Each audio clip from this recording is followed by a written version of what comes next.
తెలంగాణకు అన్యాయం చేయడం అంటే ఆంధ్రప్రదేశ్ ముఖ్యమంత్రి చంద్రబాబు చెబుతున్న సమన్యాయమని మాజీ మంత్రి బీఆర్ఎస్ ఎమ్మెల్యే హరీష్ రావు ఆగ్రహం వ్యక్తం చేశారు. చంద్రబాబుకు చిత్తశుద్ది ఉంటే తెలంగాణ నిర్మిస్తున్న ప్రాజెక్టులపై అభ్యంతరం లేదని కేంద్రానికి లేఖ రాయాలని డిమాండ్ చేశారు. తెలంగాణకు అన్యాయం చేయడంలో చంద్రబాబు, జగన్ ఇద్దరిది ఒకే బాట అని విమర్శించారు. తెలంగాణ నీటి హక్కుల కోసం పోరాడేది బీఆర్ఎస్ పార్టీయేనని స్పష్టం చేశారు. ఆయన సిద్దిపేటలో మీడియాతో మాట్లాడుతూ ఇటీవల చంద్రబాబు చేసిన ప్రసంగంపై ఘాటు వ్యాఖ్యలు చేశారు. తాను కాళేశ్వరం ప్రాజెక్టును వ్యతిరేకించలేదని, సముద్రంలో కలిసే నీళ్లను మాత్రం తీసుకెళ్తానని, తెలంగాణ, ఏపీ తనకు రెండు కన్నులు లాంటివని, రెండు రాష్ట్రాలకు సమన్వయం జరగాలంటూ చంద్రబాబు చేసిన వ్యాఖ్యలను తీవ్రంగా ఖండిస్తున్నట్లు హరీష్ రావు తెలిపారు. ఆంధ్రప్రదేశ్లో ప్రాజెక్టులు కట్టి తెలంగాణ నోరు కొట్టింది. కృష్ణానదిలో అత్యధిక పరివాహక ప్రాంతం కలిగిన ప్రాంతం తెలంగాణ. కానీ ఉల్టా 75 ఆంధ్రాకు పోతే 25 తెలంగాణకు వస్తున్నాయి. ఉద్యమాలు పుట్టే దాంట్లో నుంచి. ఇలా గోదావరి విషయంలో కూడా మీరు అదే ప్రయత్నానికి తెరలేపుతున్నారు. పేరు సముద్రంలో కలిసే నీళ్లు, కానీ ఇప్పుడు దాదాపు 200 టీఎంసీల నీళ్లను గోదావరి నుంచి పెన్నా బేసిన్కి తీసుకుపోవడానికి ప్రయత్నం చేస్తున్నారు. దీన్ని మేము చాలా తీవ్రంగా వ్యతిరేకిస్తూ ఉన్నాం. ఎందుకంటే అప్పటి బచావత్ ట్రిబ్యునల్ గోదావరిలో మొత్తం 1480 టీఎంసీలను ఉమ్మడి ఆంధ్రప్రదేశ్కు కేటాయించింది. ఉమ్మడి ఆంధ్రప్రదేశ్లో అప్పటి ప్రభుత్వాలు ఇచ్చిన జీవోల ప్రకారమే 968 టీఎంసీలు తెలంగాణకు వివిధ జీవోల ద్వారా కేటాయించారు. కానీ నిజంగా పేపర్ మీద 968 టీఎంసీలు, వాడకం ఎప్పుడూ 200 టీఎంసీలు కూడా దాటలేదు. అందుకే కేసీఆర్ గారు ముఖ్యమంత్రి అయిన తర్వాత గోదావరి నదిలో తెలంగాణ యొక్క రైట్ ఎస్టాబ్లిష్ చేయాలి, మన హక్కులు కాపాడుకోవాలి, పూర్తిగా గోదావరి నీటిని సద్వినియోగం చేసుకోవాలనే ఉద్దేశంతో వారు 240 టీఎంసీలతో కాళేశ్వరం ప్రాజెక్టును, 47 టీఎంసీలతో సమ్మక్క సాగర్ను, 65 టీఎంసీలతో సీతమ్మ సాగర్ను, 12 టీఎంసీలతో వార్ధా ప్రాజెక్టుకు బీఆర్ఎస్ ప్రభుత్వం రూపకల్పన చేసింది. కానీ ఈరోజు ఏం జరుగుతుంది? చంద్రబాబు నాయుడు గారు ముఖ్యమంత్రి కాగానే ఒక్కొక్క ప్రాజెక్టు డిపిఆర్లు వాపసు వస్తున్నాయి. ఆ రోజు కేసీఆర్ గారు వ్యూహాత్మకంగా తన శక్తి యుక్తులను ఉపయోగించి కాళేశ్వరం ప్రాజెక్టుకు 240 టీఎంసీలకు అన్ని అనుమతులను ఇంక్లూడింగ్ టీఏసీ అనుమతి కూడా కేసీఆర్ గారు సాధించారు. ఇకపోతే సీతమ్మ సాగరు, సమ్మక్క సాగరు, డాక్టర్ బిఆర్ అంబేద్కర్ వార్ధా ప్రాజెక్టు, కాళేశ్వరం 3వ టీఎంసీకి సంబంధించి అన్ని అనుమతులు సాధించి చివరి అనుమతి లాస్ట్ స్టేజ్లో ఉంది. లాస్ట్ స్టేజ్లో ఉంటే ఇప్పుడు వచ్చిన కాంగ్రెస్ ప్రభుత్వం సరిగ్గా దాన్ని పట్టించుకోకపోవడం వల్ల చంద్రబాబు నాయుడు గారు బీజేపీలో తనకున్న పలుకుబడిని ఉపయోగించి ఇలా డిపిఆర్లు వాపసు పంపారు. ఆ డిపిఆర్లు వాపసు పంపితే రేవంత్ రెడ్డికి అటు బీజేపీని ప్రశ్నించే తెగువ లేదు, తెలివి కూడా లేదు.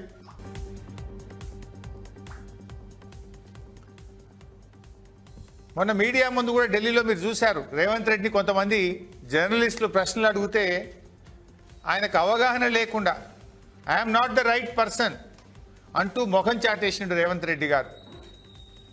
ఇంకా ఈయన చంద్రబాబు. సీఎం రేవంత్ రెడ్డి బీజేపీలో చేరుతానంటే వ్యక్తిగతంగా తాను ఆహ్వానిస్తానని ఆ పార్టీ ఎంపీ ధర్మపురి అరవింద్ అన్నారు. బుధవారం బీజేపీ రాష్ట్ర కార్యాలయంలో ఆయన మీడియాతో మాట్లాడుతూ సీఎం పదవి నుంచి తొలగిస్తే రేవంత్ రెడ్డి చూస్తూ ఊరుకుంటాడా అని ప్రశ్నించారు. అదే జరిగితే తాను స్వయంగా బీజేపీలోకి ఆహ్వానిస్తానని తెలిపారు. కాంగ్రెస్ నేతలు రేవంత్ రెడ్డి తనకు మిత్రులేనని పేర్కొన్నారు. ఫ్యూచర్ సిటీ కోసమే రేవంత్ రెడ్డి ప్రధాని మోదీని మంచోడని పొగుడుతున్నారని వివరించారు. ఫ్యూచర్ సిటీకి లోటస్ అని పేరు పెడితే కేంద్రం నుంచి అన్ని అనుమతులు ఇస్తామని తెలిపారు. కాంగ్రెస్ ప్రభుత్వంలో పాలనాపరమైన శూన్యత కనిపిస్తోందని, దీనికి ఎమ్మెల్సీ ఎన్నికల ఫలితాలే నిదర్శనమని విమర్శించారు.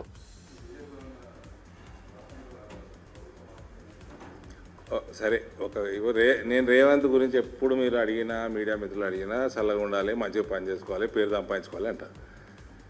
ఒకవేళ రాహుల్ గాంధీ ఆయన గ్రహాంతరవాసి, ఆయనకు అర్థం కాక దింపిండు అనుకో, దింపితే రేవంత్ ఉట్టికి కూర్చుంటాడా? చెప్పులు ఉంటాడు, ఉట్టికి కూర్చుంటాడా?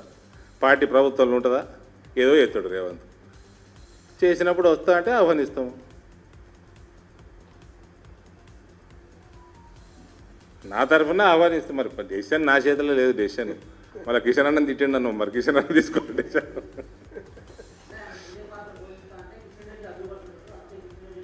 మరి ఎక్కడ అడ్డుపడుతున్నాడు కిషన్ అన్న చెప్పాలి కదా. ఊకే బయట నరకుడు వేరు, మాట్లాడు. దేనికి అడ్డుపడ్డాడు, దేనికి అడ్డుపడ్డాడు చెప్పండి. మూసీకి నీ ప్రణాళిక నువ్వేమైనా ప్రపోజల్ పంపినావా? సెంట్రల్ ప్రపోజల్ పంపితే కాపీ ఎక్కడది మూసీ బ్రదర్? ఆ హైడ్రా ఎడ తిరుగుతుంది ఇవాళ క్రేను, అదే జేసీబీ ఎడ తిరుగుతుంది? సినిమాలో అందరూ భయపెట్టించిండు, రియల్ ఎస్టేట్ మొత్తం నాశనం చేసిర్రు, హైదరాబాద్ ఆమ్దాని మొత్తం ఖతం పట్టించిర్రు, రిజిస్ట్రార్లు అందరూ ఖాళీగా ఉన్నారు, దొమలు కొట్టుకుంటుర్రు. అటు ఇటు చేసి హైదరాబాద్ మీద ఏం పగ ఉన్నదో చెప్పాలి రేవంత్కి. ఏదో పగబట్టిండు హైదరాబాద్ని. ఇది ఏ రాష్ట్రం కోసం?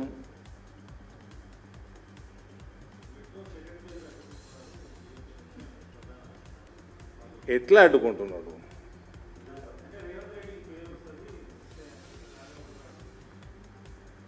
ఎట్లా ఎట్లా అడ్డుకుంటున్నాడు అంటే ఏంది? What is on what ground? ఇప్పుడు మా దగ్గర ఎట్లుంటుంది చెప్పాలన్నా, ఇక్కడ మెట్రో ఈ ప్రాంతానికి సిటీకి సంబంధించింది. ఆర్మూరు ఆదిలాబాద్ లైన్ అవుట్ ఉంది పెండింగ్ అనేక సంవత్సరాల నుంచి. That is central state government ఒక జేవీ. కేసీఆర్ సంతకమే పెట్టలే, ఫండ్స్ ఇచ్చిన తర్వాత సంతకమే పెట్టలే. కానీ ఇది పెండింగ్ ఉన్నది, ఇది పెండింగ్ ఉన్నది, ఇది పెండింగ్ అంటారు. ట్రైబల్ యూనివర్సిటీకి జాగానే ఇయ్యలే సంవత్సరాలు. జాగా ఇచ్చిన సంవత్సరం యూనివర్సిటీ పనులు స్టార్ట్ అయినాయి. వరంగల్ మన ఈ కోచ్ ఫ్యాక్టరీకి వ్యాగన్ ఫ్యాక్టరీ స్టార్ట్ అవుతుంటే దానికి జాగా ఇయ్యలే మస్తు రోజులు. ఇచ్చిన జాగా ఇల్లీగల్ జాగా ఇచ్చిండ్రు, కంట్రవర్షియల్ జాగా ఇచ్చిండ్రు, అవన్నీ మాట్లాడరు. ఇయ్యలే అంటాడు. ఇట్లా అనడం మస్తు ఎవిడెన్స్ పెట్టి. ఇప్పుడు నేను మీ దగ్గరకు వచ్చి నేను సుదర్శన్ రెడ్డి మెదడు మోకాలు జారిందని చెప్పిన ఎవిడెన్స్లు ఇచ్చిపోతా, కాగితాలు ఇచ్చిపోతా. రేవంత్ కూడా ఇవ్వను.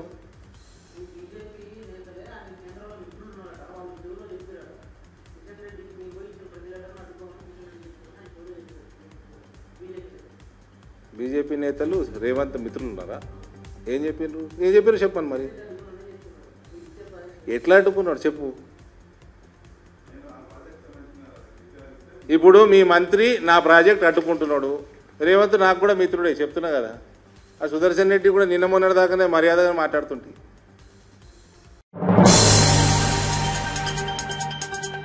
జనసేన పార్టీ నాయకురాలు రాయపాటి అరుణ ఇటీవల ఆంధ్రప్రదేశ్ ముఖ్యమంత్రి వైఎస్ జగన్మోహన్ రెడ్డిపై తీవ్ర విమర్శలు చేశారు. ఆమె జగన్ ను కేఏ పాలన మించిన జోకర్ గా అభివర్ణించారు. అంతేకాకుండా పవన్ కళ్యాణ్ కి భయపడి అసెంబ్లీ నుంచి పారిపోయారని ఆరోపించారు.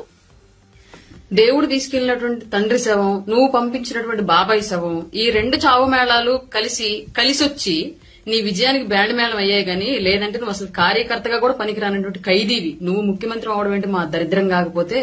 ప్రజలు 11 సీట్లు ఇచ్చి నువ్వు చేసిన పాలన చాలే బాబు, ఇంకా ప్రతిపక్ష హోదా కూడా అక్కర్లేదు, విపక్షంగా వెళ్లి కూర్చొని అసెంబ్లీకి పంపిస్తే, అసెంబ్లీకి వెళ్లి కూర్చొని 11 నిమిషాలు కూడా ఉండలేక పవన్ కళ్యాణ్ గారిని చూసి ఉచ్చోసుకుంటూ ఉరికొచ్చిన ఉలిపిరిగాడు బయటకు.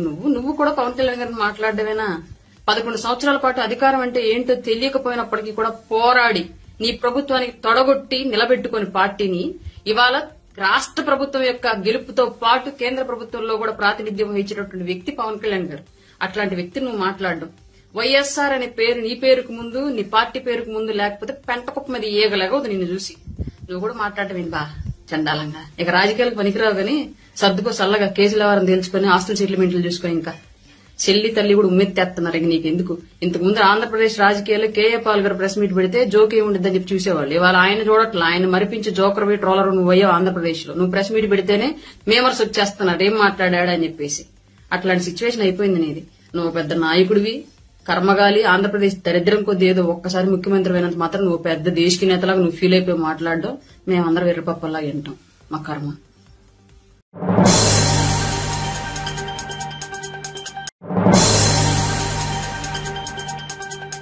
Welcome to news alert. Karimnagar graduate MLC ఎన్నికలలో బీజేపీ అభ్యర్థి చిన్నమైల్ అంజిరెడ్డి గెలుపొందారు. దాదాపు 3 రోజుల పాటు ఉత్కంఠంగా సాగిన ముక్కోనపు పోరులో ఎలిమినేషన్ రౌండ్స్ అనంతరం అంజిరెడ్డి విజేతగా నిలిచారు. హోరాహోరీగా సాగిన కౌంటింగ్ లో కొన్ని రౌండ్లలో బీజేపీ అభ్యర్థి అంజిరెడ్డి, మరికొన్ని రౌండ్లలో కాంగ్రెస్ అభ్యర్థి అల్ఫోర్స్ నరేందర్ రెడ్డి ఆధిక్యతను ప్రదర్శించినప్పటికీ బీఎస్పీ అభ్యర్థి ప్రసన్న హరికృష్ణ ఎలిమినేషన్స్ తో చివరకు అంజిరెడ్డినే విజయం వరించింది. నాయకులకు కార్యకర్తలకు ప్రతి ఒక్కరికి పేరు పేరున నమస్కారం తెలియజేస్తున్నా. ఈరోజు ఎమ్మెల్సీ గెలవడానికి కారణము అన్న బండి సంజయ్ గారు, అదేవిధంగా రాష్ట్ర అధ్యక్షుడు కిషన్ రెడ్డి గారు, ఎంపీలు ఎమ్మెల్యేలు అందరూ కలిసికట్టుగా పనిచేసి ఈరోజు నన్ను గెలిపించినందుకు మోదీ గారికి ధన్యవాదాలు. అదేవిధంగా కిషన్ రెడ్డి గారికి, బండి సంజయ్ గారికి, చింతల రామచంద్రరెడ్డి గారికి, మేయర్ గారికి, మరి ఇక్కడ ఉన్న అందరికీ పేరు పేరున ధన్యవాదాలు తెలియజేస్తా ఉన్నాను. ఇంకొకటి, ప్రతి ఒక్కరూ ఈ పచ్చిస్ ప్రభారి రాష్ట్ర అధ్యక్షులు, తర్వాత జిల్లా అధ్యక్షులు, మండలాధ్యక్షులు, తర్వాత పచ్చిస్ ప్రభారి ప్రతి ఒక్కరూ అసెంబ్లీ కాన్స్టిట్యున్సీ కన్వీనర్లు, ప్రభారీలు, మండల ప్రభారీలు ప్రతి ఒక్కరూ కష్టపడ్డందుకు వారికి పేరు పేరున నేను ధన్యవాదాలు తెలియజేస్తూ, ఓటర్స్ ఎవరైతే ఉన్నారో అందరూ ఓట్లు వేసిన ప్రతి ఒక్కరికి నేను ధన్యవాదాలు తెలియజేస్తా ఉన్నాను. ఇప్పుడు బండి సంజయ్ గారు మాట్లాడవలసిందిగా కోరుతా ఉన్నాను.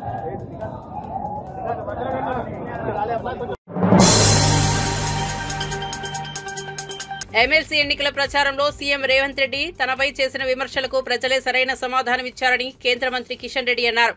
ముఖ్యమంత్రి విమర్శలకు సంజాయిషి ఇవ్వాల్సిన అవసరం తనకు లేదన్నారు. ప్రజా తీర్పు కాంగ్రెస్ పాలనకు చెంపపెట్టు లాంటిదని కిషన్ రెడ్డి పేర్కొన్నారు. అసెంబ్లీ ఎన్నికలకు ముందు కాంగ్రెస్ పార్టీ ఇచ్చిన హామీలన్నీ వెంటనే అమలు చేయాలని డిమాండ్ చేశారు. కాంగ్రెస్ పార్టీ ప్రభుత్వ పాలనకు గత పార్లమెంట్ ఎన్నికల్లోనే ప్రజలు మరి కర్రు కాచి వాత పెట్టారు. ఈ ఎన్నికల్లో మరి పూర్తిగా తమ అభిప్రాయాన్ని స్పష్టం చేశారు. కాబట్టి ముఖ్యమంత్రి గారు మాట్లాడేటువంటి విషయాల మీద నేను స్పందించదలుచుకోలేదు. ఆయన గాలి మాటలు మాట్లాడుతుంటే నేను మాట్లాడుతూ ఉంటే ఆయనకు అలసిగా కనిపిస్తుంది. కాబట్టి ఆయన మాటలకు వ్యక్తిగతంగా ప్రభుత్వపరమైన అంశాలు కావచ్చు, విధానపరమైనటువంటి అంశాల మీదనే తప్పకుండా మాట్లాడతాను. నా మీద గాలి మాటలు మాట్లాడినప్పుడు నేను జవాబు చెప్పుకోవాల్సినటువంటి సంజాయిషి చెప్పుకోవాల్సినటువంటి అవసరం నాకు లేదు. ఆ ప్రజలు తీర్పే నా గురించి ఈ ఎన్నికల ప్రచారంలో ఇష్టారాజ్యంగా ముఖ్యమంత్రి గారు మాట్లాడిన తర్వాత తెలంగాణ ప్రజలు ఎన్నికల్లో ఇచ్చినటువంటి తీర్పు ఏదైతున్నదో ఆ తీర్పే కాంగ్రెస్ పార్టీకి, పాలక పార్టీకి చంపచెల్లుమనిపించింది. నా మీద విమర్శకు సరైన జవాబు తెలంగాణ ప్రజలే చెప్పారు. రెఫరెండం అన్న ఈ ఎన్నికలను రెండు కోల్పోయింది కాంగ్రెస్. ఈ మేధావులు ఇచ్చిన తీర్పునట్లే ఖచ్చితంగా కాంగ్రెస్ పార్టీ ఇప్పటికైనా తెలంగాణ ప్రజలకు ఇచ్చినటువంటి హామీ, అది రైతులకు మరి ఎకరాకు 15,000 ఇచ్చేటువంటి కార్యక్రమం కానీ, కౌలు రైతులకు కానీ, రైతు కూలీలకు కానీ, నిరుద్యోగ యువతకు నెలకు 4,000 ఇచ్చేటువంటి నిరుద్యోగ వృత్తి కానీ, తెలంగాణ ఆడబిడ్డలందరికీ ఇవ్వాల్సినటువంటి 2,500 రూపాయలు కానీ, దళిత కుటుంబాలకు ఇవ్వాల్సినటువంటి 12 లక్షల రూపాయలు కానీ, ఆడబిడ్డలకు ఇవ్వాల్సినటువంటి స్కూటీ, మోటార్ సైకిల్ కానీ ఏవైతే హామీలు ఇచ్చారో ఇప్పటికైనా హామీలు అమలు చేసే దిశగా ఉండాల్సిందిగా నేను తెలంగాణ ప్రజానీకం తరఫున డిమాండ్ చేస్తా ఉన్నాను. 317 కారణంగా, జీవో 317 కారణంగా ఉద్యోగస్తులు కానీ, ఉపాధ్యాయులు కానీ ఏదైతే నష్టపోతా ఉన్నారో, ఏదైతే ఇబ్బందులు ఎదుర్కొంటున్నారో ఆ యొక్క సమస్యను కూడా సానుకూలంగా ఇప్పటికైనా పరిష్కారం చేయాలని డిమాండ్ చేస్తా ఉన్నాను. నల్గొండ, ఖమ్మము, అదేవిధంగా వరంగల్ సంబంధించి మేము ప్రత్యేకంగా పార్టీలో చర్చించి ఆ 3 జిల్లాలలో పార్టీ బలపడడం కోసం కావలసినటువంటి చర్యలు ఏ రకంగా ఉండాలో ప్రత్యేకంగా దానికి సంబంధించినటువంటి కార్యాచరణ రూపొందించి ఆ జిల్లాలో కూడా బలపడడం కోసము, ప్రజల మద్దతు కూడగట్టడం కోసము తప్పకుండా ప్రయత్నం చేస్తాము. ఎన్నికల్లో కొంత మేము విజయం సాధించకపోవడానికి కొంత మా లోపం కూడా కారణమే. ఆ లోపాలన్నీ కూడా సరిదిద్దుకొని ముందుకెళ్తాము. ముఖ్యమంత్రి చంద్రబాబు ఢిల్లీలో కేంద్ర మంత్రులతో సమావేశాల అనంతరం మీడియాతో మాట్లాడారు. 2 కీలక సమావేశాలు జరిగాయని అన్నారు. రాజకీయ పరిణామాల గురించి కేంద్ర హోంమంత్రి అమిత్ షా చర్చించామని చెప్పారు. మున్ముందు ఎన్డీఏ కూటమి ఏ విధంగా ముందుకెళ్లాలన్న దానిపై చర్చించామని తెలిపారు. AP land grabbing provision bill గురించి చర్చించామని, భూములకు సంబంధించి కంప్యూటరైజేషన్లో కొన్ని సమస్యలు వచ్చిన విషయం వివరించామని చంద్రబాబు వెల్లడించారు. గతంలో నాయకులు, అధికారులు కలిసిపోయారని, ప్రైవేటు భూములను బలవంతంగా 22లో చేర్చారని తెలిపారు. గతంలో అటవీ భూములు కూడా ఆక్రమించారని పేర్కొన్నారు. In this bill, both on urban and rural lands are included, and also the burden of proof of concept will be on grabber. Earlier government has to do, and now they have to prove it. They are not grab that land, so that is one pending. We request him. Prevention of activities of bootleggers, dacoits, drug offenders, gundas, immoral trafficking, all offences. There is one act, Land Grabbers Bill Act. That also PD, you can book cases against them. In Andhra Pradesh, there is a big problem, ganjai, and also our drugs. Even cultivation of ganjai is a big problem. Earlier, you have seen so many times, wherever there is a detection of ganjai, origin is from Andhra Pradesh. That is how they used to link it. Now we are very firm. There is an institution, EGAL. It is working very well. We are destroying the ganjai at the source itself, even cultivation level. We are prepared to cultivate. We want to create employment for them by giving some incentives, by alternative cropping. All these things we are working. So here, this is one more bill is pending. If it comes, it will be more effective to control, total and eradicate drugs and also ganjai. Our government is very clear, zero tolerance on drugs and ganjai and heinous crime. So that is another bill. These two bills I request here. Apart from that, being a partner of NDA, we will to discuss about financial problems because of 5 years destruction in Andhra Pradesh. Always I am telling you, he is the 4th time as Chief Minister. I have seen different regimes. At the same time, never I have seen this type of destruction and misuse and also total bankrupt of finances. Around 10 lakh crores debt, outstanding arrears. Even recently, Niti Aayog has given a report. Debt drawing capacity for Andhra Pradesh, eligibility capacity for Andhra Pradesh is 0.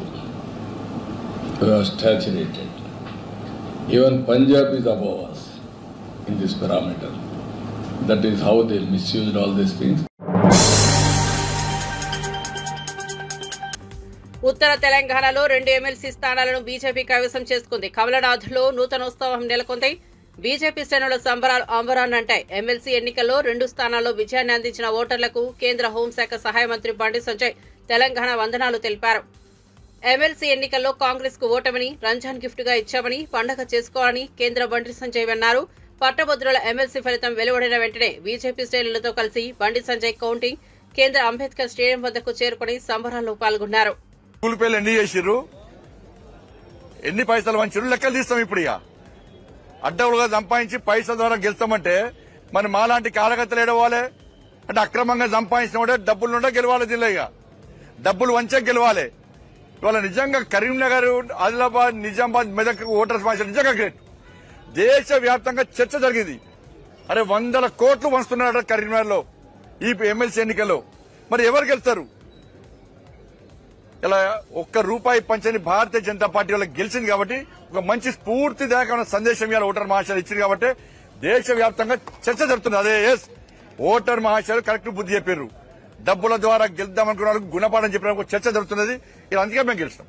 BJP పాలనకు సంబంధించిన ఓట్ల చూస్తారా గెలుపును, లేదా కాంగ్రెస్ పరిపాలనకు రిఫరెండంగా చూస్తారా? Congress party అవినీతికి వ్యతిరేకంగా తీర్పునిచ్చారు. దాంతోపాటు నరేంద్ర మోడీ గారి నాయకత్వంలో కేంద్ర ప్రభుత్వం తెలంగాణ రాష్ట్ర అభివృద్ధికి, స్థానికంగా అభివృద్ధి అలాగే గ్రామ పంచాయతీ గాని, మున్సిపాలిటీ గాని, కార్పొరేషన్ గాని ఈ తెలంగాణ రాష్ట్రానికి 1,08,000 కోట్ల రూపాయలు నిధులు ఇచ్చిన విషయాన్ని ప్రజలు గమనించారు, గుర్తించారు. కేంద్ర ప్రభుత్వం రాష్ట్ర అభివృద్ధికి సహకరిస్తున్నా కూడా తెలంగాణలోని కాంగ్రెస్ పార్టీ ప్రభుత్వం సహకరిస్తున్న పేరు ప్రఖ్యాతుల కోసం పోయే ప్రయత్నం చేస్తున్నది. కాబట్టి ఇవన్నీ గుర్తించిన తర్వాతనే దాంతోపాటు మా అభ్యర్థుల యొక్క వాళ్ళ పోరాట పటిమ, వాళ్ళు ఎట్టి బస్సులో మా కోసం కొట్లాడతారని చెప్పి ఒక నమ్మకం, విశ్వాసంతో ఇలా ఓటర్ మహాశయాలు మాకు ఓటేసి గెలిపించారు. అంటే పన్నుల వాటా ఇక్కడి నుంచి పెద్ద మొత్తంలో పోతే వేరే రాష్ట్రాలకు ఎక్కువ పంచుతారు, ఇక్కడికే తక్కువ పంచుకుంటూ జనాభా ప్రాతిపదికన వస్తారు. మరి ఇప్పుడు హైదరాబాద్ లో పన్నులు ఎక్కువ వస్తాయి.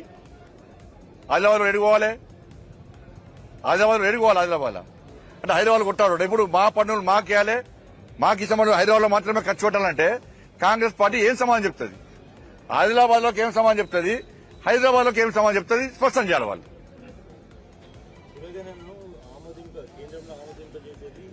ఇప్పుడు ఒక్కరు గుర్తుంచుకొని కులగణన పేరు చెప్పారు. నేను చెప్పబోతున్నా. కాంగ్రెస్ పార్టీ మీద బీసీలందరూ కూడా వ్యతిరేకంగా ప్రదర్శించారు. హిందూ సమాజం పూర్తి వ్యతిరేకంగా తీర్పునిచ్చారు కాంగ్రెస్ పార్టీకి. హిందూ సమాజం ఒక్కటైంది.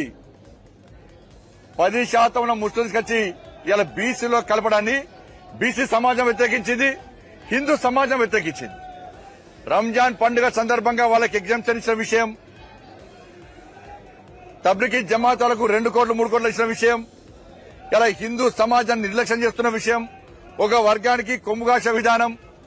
అందుకే చెప్తున్నా నేను, ఈ ఓటమిని కాంగ్రెస్ పార్టీకి రంజాన్ గిఫ్ట్ గా ఇస్తున్నాం, పండుగ చేసుకోమంటున్నాం. మేము ఇప్పటికైనా సంతృష్టికర విధానం అనుకోండి.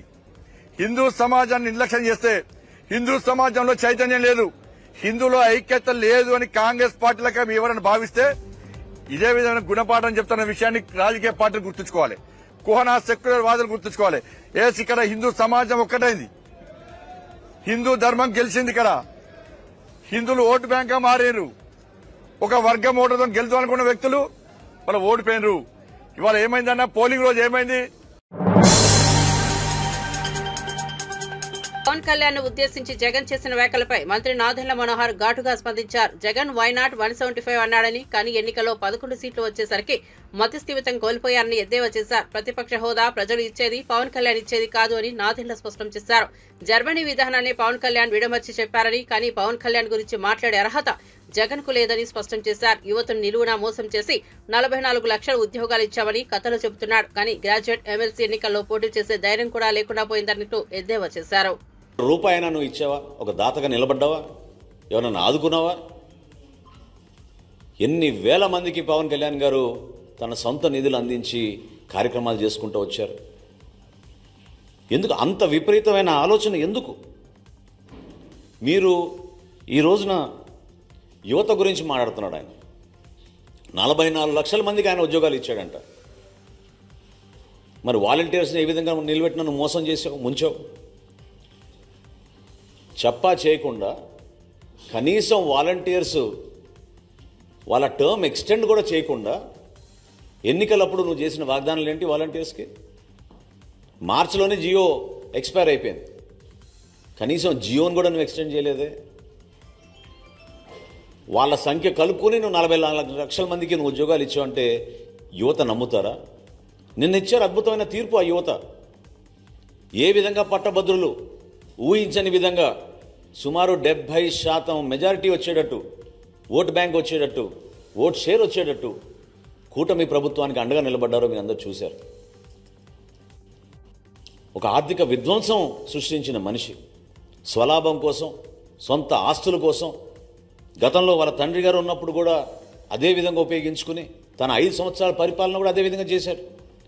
అసలు సూపర్ 6 గురించి నీకు మాట్లాడే అర్హత ఏదైనా అడుగుతున్నాను నేను. దీపావళి రోజు ఇచ్చాపురంలో రాష్ట్ర వ్యాప్తంగా ఉచితంగా 3 గ్యాస్ సిలిండర్లు మేము పంపిణీ చేస్తామని సూపర్ 6లో ఇచ్చిన వాగ్దానానికి అనుగుణంగా సిద్ధమైతే ఎంత దుష్ప్రచారం చేశారు, ఎన్నిసార్లు మీరు వార్తలు రాయిపించారు, కావాలని ప్రజల్లో అలజడి సృష్టించారు దుర్మార్గంగా. కానీ ఈరోజు లెక్క ఏంటి? 94,32,000 మందికి ఈరోజు గ్యాస్ సిలిండర్లు ఉచితంగా అందించాం. అద్భుతమైన కార్యక్రమం ప్రజల్లోకి తీసుకెళ్తున్నాం. నీలాగా మోసం చేసే కార్యక్రమం కాదు. ఎక్కడో బటన్ నొక్కేసాం అంటే నిజంగానే బటన్ ఎవరికి నొప్పారో, ఎవరికి అందించారో అనేది దీనిపైన చాలా ఆశ్చర్యకరంగా ఉంది. అదేవిధంగా ఈయన రైతుల గురించి మాట్లాడుతున్నాడు. ఈరోజు శాసన మండలిలో కూడా ప్రతిపక్ష నాయకులు, ఇతర సభ్యులు మాట్లాడారు. చాలా ఆశ్చర్యం కలిగించింది. విలువలతో కూడిన రాజకీయాలు చేయాలి. మీరనే ప్రతి మాటకి కట్టుబడి ఉండాలి. ఎన్నికల ముందు ఒక మాట, ఎన్నికలు అయిన తర్వాత ఒక మాట. ఇప్పుడు మీరు 175 నుంచి 11 దిగిపోయారు కాబట్టి మీరు బురజల్లే కార్యక్రమం చేపడుతున్నప్పుడు మేమే ప్రభుత్వంలో వచ్చినాక ఆశ్చర్యపోయాం. ధాన్యం కొనుగోలు విషయంలో మీరు రైతులను ఎంత మోసం చేశారు. కష్టపడి అహర్నిశలు కృషి చేసి రాష్ట్ర ప్రభుత్వం పైన ఒక నమ్మకంతో రైతులు ధాన్యం మీకు అమ్మితే 1674 కోట్ల రూపాయలు మీరు బాకీలు పెట్టి వదిలి వెళ్ళిపోయారు. ఇది మోసం కాదా? మడం తిప్పనన్న వ్యక్తి ఇది వాస్తవం కాదా? గౌరవ ముఖ్యమంత్రి గారు చంద్రబాబు నాయుడు గారు, అదేవిధంగా గౌరవ ఉప ముఖ్యమంత్రి పవన్ కళ్యాణ్ గారు జగన్ అహంకారానికి ప్యాంటు షర్టు వేస్తే ఆయనలాగే ఉంటారని మంత్రి నారా లోకేష్ విమర్శించారు. అసెంబ్లీ మీడియా పాయింట్ వద్ద మాట్లాడిన లోకేష్ అధికారంలో ఉన్న కోల్పోయిన జగన్ ప్రజలకు దూరంగానే ఉన్నారని వ్యాఖ్యానించారు. వైసీపీ పరిపాలనలో రాష్ట్రంలో పరదాల అమ్మకాలు పెరిగాయని, కానీ ప్రభుత్వం మారిన తర్వాత అవి తగ్గాయని తెలిపారు. జగన్మోహన్ రెడ్డి గారిలో మేమందరం కోరుకునేది ఏంటంటే ఒక ముఖ్యమంత్రిగా పనిచేసిన వ్యక్తి ఉందాతనంగా మాట్లాడతారు, వాస్తవాల దగ్గరగా మాట్లాడతారు, ఒక వ్యక్తిని కించపరిచే విధంగా మాట్లాడతారని, కించపరుచుకునే విధంగా మాట్లాడతారని అనుకున్నాం. కానీ ఇదంతా చూసిన తర్వాత ఇందులో ఆయనకి ఏమీ లేవు, ఏది రాదని నాకు అర్థమైంది. అధికారంలో ఉన్నప్పుడు ప్రజల్ని కలవలేదు, ప్రతిపక్షానికి వచ్చిన తర్వాత హౌస్కి రారు. అంటే ఎప్పుడు దూరంగా బతకాలని కోరుకునే వ్యక్తి జగన్మోహన్ రెడ్డి గారు. ముఖ్యమంత్రి పదవి కోసం సొంత తండ్రి శవాన్ని పక్కన పెట్టుకుని ఆనాడు సంతకాలు సేకరణ చేసిన వ్యక్తి జగన్మోహన్ రెడ్డి గారు. 2019 ఎన్నికల్లో సొంత బాబాయిని లేపేసి మేమేదో చేశామన్న నింద మా పైన వేసిన వ్యక్తి జగన్మోహన్ రెడ్డి గారు.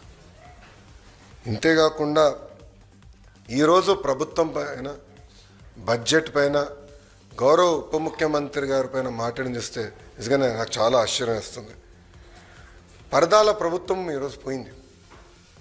అదేవిధంగా బూతులు తిట్టే శాసనసభ్యులు కూడా పోయారు. ఎప్పుడు లేని విధంగా ప్రజల కోరిక మేరకు ప్రజలకు ఏదైతే అవసరం ఉందో అది ఈరోజు బడ్జెట్లో మేము పెట్టుకుంటాం జరిగింది. ఎన్నికల ముందల వై నాట్ 175 అని పదే పదే చెప్పిన వ్యక్తి ప్రజలు 11 స్థానాలు ఇచ్చారు. ప్రజలే మీకు ప్రతిపక్ష హోదా ఇవ్వకూడదని నిర్ణయించుకున్నారు. అది ఆయన ఇప్పుడు కూడా తెలుసుకోకుండా నిన్న చెప్పా, వన్డే ముఖ్యమంత్రి కరెక్ట్గా హౌస్ ప్రారంభమయ్యే రోజు మొదటి రోజు వస్తారు, నాకు ప్రత్యేక హోదా, క్షమించాలి, నాకు ప్రతిపక్ష నేత హోదా ఇవ్వాలి అని కోరుకుంటాడు, వెళ్ళిపోతాడు. మళ్ళీ ఎప్పుడు ఆయన కంపడు. అలాంటి పరిస్థితి మనందరం చూస్తున్నాం. ఇప్పుడు ఆయన ఆలోచించాలి, ఎందుకు 11 స్థానాలు ప్రజలు ఆయనకి ఇచ్చారు. ఆయన ఆలోచించాలి, ఎందుకు సొంత తల్లి, చెల్లి, కార్యకర్తలు, నాయకులు ఆయన నమ్మట్లేదని. మొన్న బ్యాలెట్ ద్వారా దాదాపు 67% ఓట్లు కూటమి అభ్యర్థులు ఆల్పాటి రాజేంద్ర ప్రసాద్ గారు, ఇంకొక పక్కన రాజశేఖర్ గారు ఓట్లు సాధించారు. నేను చెప్పా, ఈవీఎం అయినా బ్యాలెట్ అయినా గెలుపు కూటమి ప్రభుత్వంది. అలాంటిది ఈరోజు గౌరవ ఉప ముఖ్యమంత్రి గారిని కించపరిచే విధంగా ఆయన మాట్లాడారు. ఆయన మాజీ ముఖ్యమంత్రి జగన్మోహన్ రెడ్డి గారు ఒకసారి ఆలోచించారు. మొన్న ఎన్నికల్లో ఆయనకు వచ్చిన మెజారిటీ ఎంత, గౌరవ ఉప ముఖ్యమంత్రి గారికి వచ్చిన మెజారిటీ ఎంత. మొన్న జరిగిన ఎన్నికల్లో వైకాపాకి ఎన్ని సీట్లు వచ్చినాయి, జనసేన పార్టీకి ఎన్ని సీట్లు వచ్చినాయో ఆయన ఒకసారి ఆలోచించాలి. అంతేగాని నోరుంది కనుక ఇప్పుడు కూడా నేను అనుకుందే రైటు, అధికారంలో ఉన్న వాళ్ళు నేను కించపరిచే విధంగా మాట్లాడతాను, ఎగతాళి చేస్తూ ఉంటాం. నిజంగానే చాలా చాలా బాధాకరం. ఈరోజు రాష్ట్రంలో మీరు చూస్తే ఎప్పుడు లేని విధంగా మళ్ళీ అభివృద్ధి కార్యక్రమం